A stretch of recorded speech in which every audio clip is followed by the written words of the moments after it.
Erokamano Chris kuom lipodno kawadhi nyime ni doho ma Milimani ochwalo ng'eto ewi buch nek mar ji adek mane otimore Mavoko e higa mar 2016. Jang'ad bura Daniel Ogembo ochoro ng'eto nyaka tarik 16 dwe mar 12 higani ka olero ni jang'ad bura Jesse Lesit ma ochung' ne burano ok ne nyal yudore kawuono.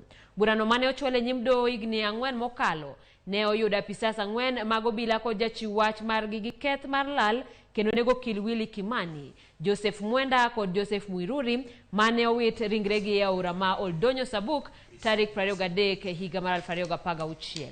Achije gin Leonard Mwangi, Stephen Cheburet, Frederick Leiman, Sylvia Wanjiku kod Peter Mwangi.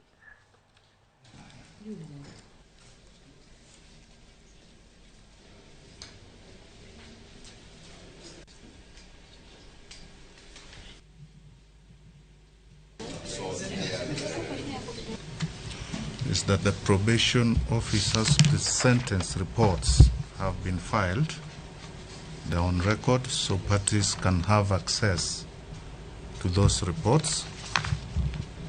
And number 2, as suggested by the defense are at liberty to file any further submissions that they wish to.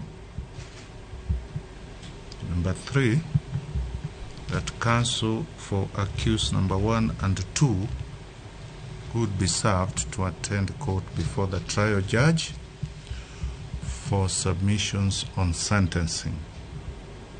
And lastly, we'll have this matter fixed before the trial judge, Justice Lesit,